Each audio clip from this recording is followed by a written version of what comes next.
En esta ocasión vamos a hablar sobre la enfermedad por reflujo gastroesofágico. ¿Y cuál será la temática que abordaré en este tema?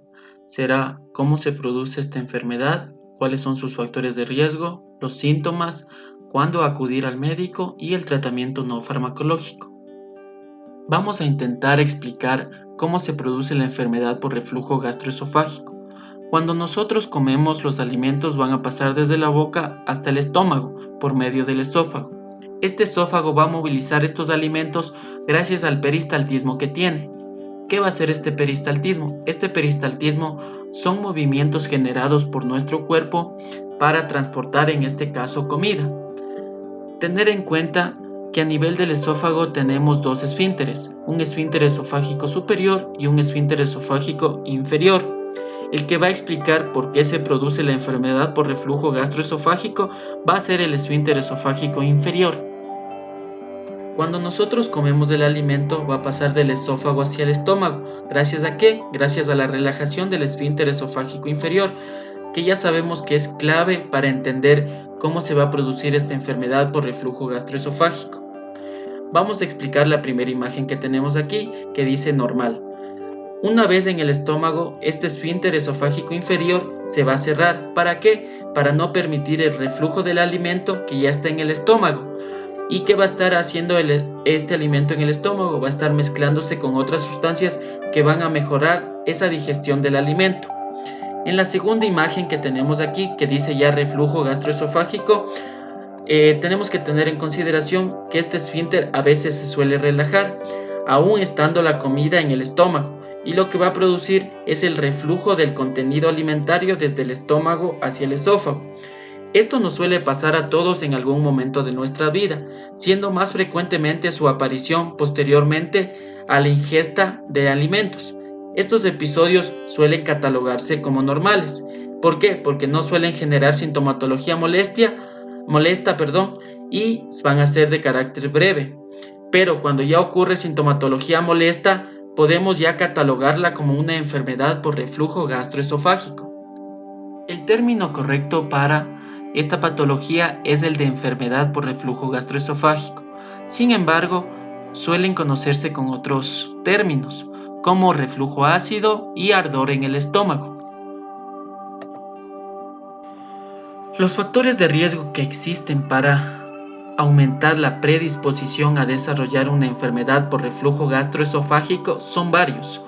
El primero que les voy a citar aquí va a ser la hernia del hiato. ¿Qué va a ser esta hernia del hiato? Va a ser una afección en el que la parte superior del estómago, como podemos ver en la imagen a su derecha, va a empujar hacia arriba a través del diafragma, y lo que va a generar es una debilidad a nivel del estómago que va a predisponer a hacer un reflujo del contenido alimentario desde el estómago hacia el esófago. Otro factor de riesgo que existe va a ser la obesidad. ¿Por qué va a estar relacionada? Porque va a existir un aumento de la presión abdominal. Otro factor de riesgo asociado a la enfermedad por reflujo gastroesofágico va a ser el embarazo. Muchas mujeres van a experimentar este reflujo ácido durante su gestación. Esto generalmente suele ya resolverse después del parto y las complicaciones van a ser poco frecuentes. Vamos a abordar lo que es la sintomatología de la enfermedad por reflujo gastroesofágico. La primera que tenemos que tener en consideración va a ser la acidez estomacal. Esta acidez estomacal generalmente se va a sentir como una sensación de ardor en el centro del estómago, que a su vez suele extenderse hasta la garganta, y esto con mayor frecuencia o se presenta más después de habernos comido nuestros alimentos. Otro síntoma común de la enfermedad por reflujo gastroesofágico va a ser la regurgitación. ¿Qué va a ser esto? En palabras sencillas, va a ser cuando el contenido del estómago, es decir, este ácido que está mezclado con trozos de alimentos aún no digeridos completamente, va a fluir hacia la boca o hacia la garganta, generándonos malestar. Los síntomas más comunes de la enfermedad por reflujo gastroesofágico van a ser la acidez estomacal y la regurgitación. Otros síntomas que pueden aparecer van a ser el dolor de estómago, que generalmente va a estar en la parte superior del abdomen. También puede existir dolor en el pecho, dificultad para tragar, que médicamente lo denominamos como disfagia, y también el dolor al tragar, que lo denominamos como odinofagia.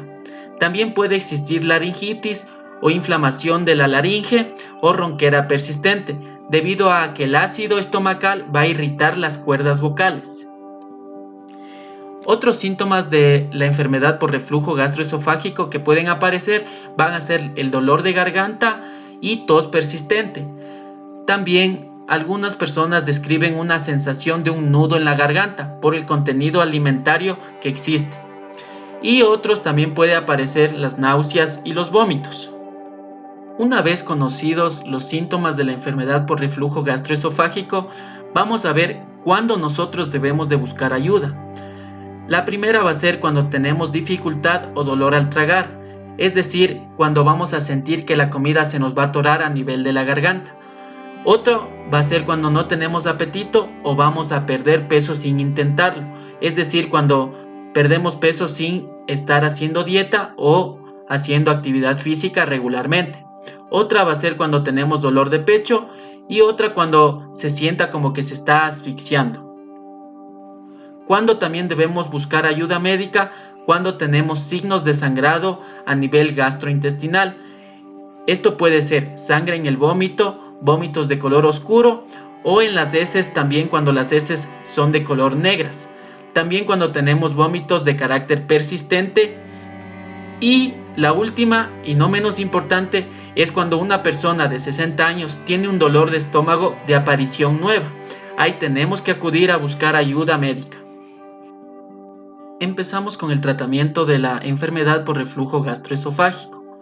Me enfocaré más en lo que es el tratamiento no farmacológico. Lo primero que nos dice es cambios en el estilo de vida.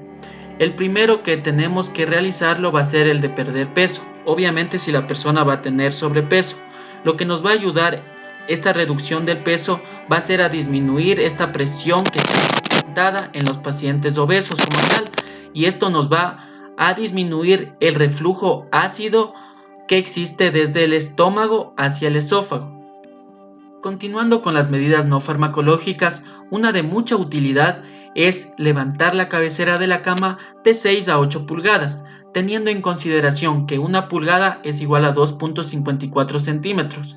Lo que deberíamos elevar es alrededor de 15 centímetros aproximadamente. ¿Qué nos va a ayudar esto? Nos va a ayudar especialmente en personas que sufran acidez o esta enfermedad por reflujo gastroesofágico de carácter nocturno. ¿Qué nos va a aportar esta medida? Es elevar la cabeza y los hombros a un nivel un poco más alto que el estómago, lo que nos va a evitar el reflujo del contenido alimentario desde el estómago hacia el esófago.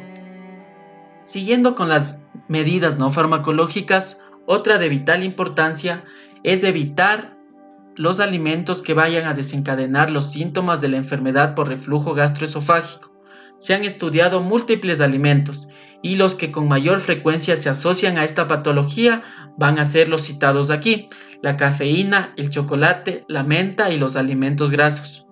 Los pacientes con esta patología ya suelen tener bien identificado qué alimentos le hacen daño y cuáles no. Entonces, la medida útil para ello es evitar el consumo de esos alimentos. La última medida no farmacológica y por ello no menos útil es el reducir y evitar el consumo de alcohol y cigarrillo.